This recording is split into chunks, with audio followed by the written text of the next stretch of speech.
April was cold and wet again, the winter's miserable weather continuing long into spring. But the floods, at time of writing at least, have at last abated, and there is that wonderful sense of the natural world unfurling out into the light. The garden seems not have minded the endless wet, and although cold for humans, it has in fact been mild with little or no frost, so everything is flowering at least 10 days earlier than usual. If not ever. The tulips have been fantastic, and all the fruit trees seem to blossom at once at the end of April, spilling into May in a glorious froth of flower. The truth is that there is an almost irrepressible urge to grow, and the growing light, which is so noticeable at this time of year, whatever the weather, is just as important as the temperature. In Britain, May is often the most beautiful month because not only does the whole natural world burgeon and blossom, but there is a thrilling sense of hope and expansion, like a slow and beautiful explosion of life. In practical terms, the soil is warming up, and so anything planted in May will grow quickly and well. However, in colder areas, care should be taken to protect tender plants from late frosts. These rarely kill plants, but they can and do nip off tender new growth and hold up future flowering. May jobs. Planting tender annuals. By the middle of May, tender annuals like sunflowers, zinnias, cosmos, or tobacco plants can be planted out into all but the coldest gardens, especially if you have hardened them off for at least a week. Hardening off is important and will mean much faster growing and longer-lasting flowers. So if you buy any of these annuals from a garden center over the coming weeks, do not plant them out immediately, but put them in a sheltered place for a week to acclimatize to your garden, as they will probably have been kept sheltered for best retail display. I like to use tender annuals both in containers and borders, and in the latter I do not use them as bedding, but to enrich the general tapestry of the overall planting. So I place them in groups so they make drifts and clumps rather than straight lines. Space them about 12 and 18 inches apart in a sunny situation that is sheltered from strong winds and water them in well. As long as the temperature does not drop below 5 degrees, they should grow strongly and flower well into autumn. Bring out citrusplant. My citrus plants spent the winter in the new greenhouse, but at the beginning of May I bring them outside, although I still keep some fleece to hand to cover them if the temperature plummets. This is also a good time to prune them, cutting back any damaged, straggly, or untidy branches. Oranges and lemons are very forgiving of hard pruning and need reinvigorating, so I look to remove a few of the oldest stems every year that can be replaced by new. The Chelsea chop, so called because it is done any time in the weeks around Chelsea Flower Show, which has traditionally, in pre-COVID days, been in the third week of May, is a way of extending the flowering season of late-flowering herbaceous perennials, such as heleniums, sedums, lysomachia, or solidago. Goldenrod. If you have several clumps of these plants, then cut one of them about halfway up the existing growth. If you have just one big clump, then reduce just 1/3 of the plant in this way. The result will be that the pruned section will produce side shoots bearing extra flowers, which will bloom a few weeks later than the uncut growth, and extend the display into autumn. Cut back aliumleaves. Unlike most bulbs, the foliage of alliums can be cut back immediately after flowering. In a border, this will create space for planting tender annuals such as cosmos, zinnias, tithonia, or sunflowers. Lily beetle. Check the leaves of lilies and fritillaries for lily beetle. These have a bright red casing on their upper side, but are brown on the underside, so although very visible when nibbling the leaves, which they do voraciously, they will drop off if they sense trouble and lie on their backs on the ground, so are completely camouflaged. There is no known predator, so the only control is to pick them off by hand and dispose of them. Divide and move grasses.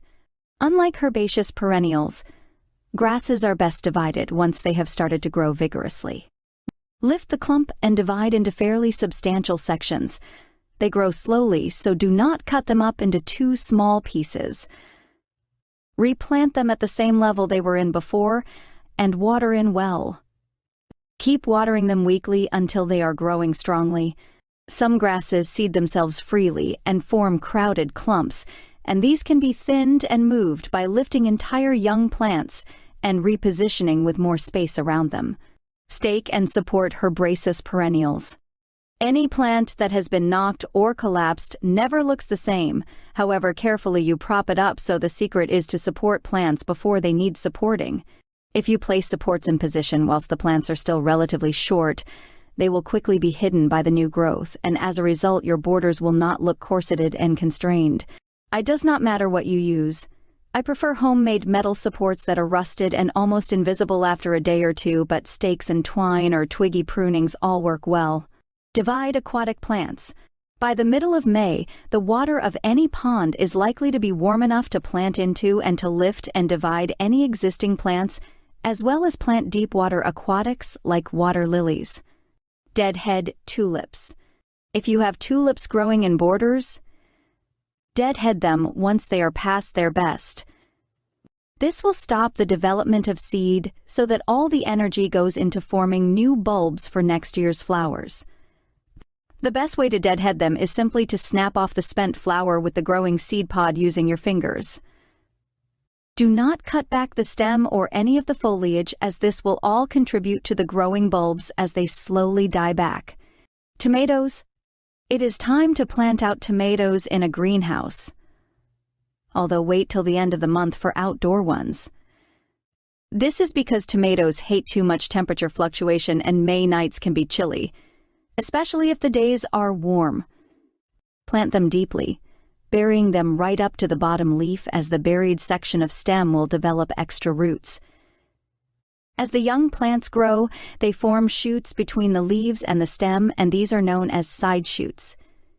They grow with extra vigor, and although they do bear trusses of fruit, they take energy from the plant and reduce the overall harvest, as well as making a cordon plant straggly, so they should be removed as they appear. The best way to do this is in the morning when the plant is turgid, simply breaking them off with finger and thumb. However, in the evening they will be limper and may tear the plant, so should be cut off with a knife. Sow French beans. If your soil has warmed up, and only feeling it with your skin will determine that, then you can safely sow a batch of French beans, both dwarf and climbing. These are tender plants that will be knocked right back by a touch of frost and will survive, but not grow if the temperature drop below about 10 degrees and then become fair game for slugs and snails. But by the time they have germinated, we will be clear of those cold temperatures in most areas, and the young plants can grow strongly. Sow dwarf beans in rows in well-manured soil A, with each bean spaced 6 inches apart and the rows 12-18 inches apart. For climbing beans, sow 2 seeds at the base of each support and remove the weaker of the two once one is established and growing strongly.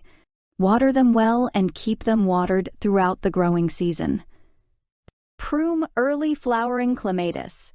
The best time to prune early flowering clematis, such as C. montana, armandi, alpina, and macropetala, is immediately after they finish flowering. Obviously, the timing of this will vary considerably in different parts of the country, but the principle remains constant, and for many of us this occurs at the end of May. Next year's flowers are formed on all the new growth made from this period until late summer, so if you prune them much later than mid to late June, you will be removing potential flowers that would bloom next. Spring. Pruning of these clematis is solely to maintain their size and spread for your convenience rather than for any horticultural benefit. So cut back freely, not worrying about individual stems or the position of the cut. Then when you have finished, weed round the plant, water it well, and mulch generously with garden compost or bark chippings. Make compost.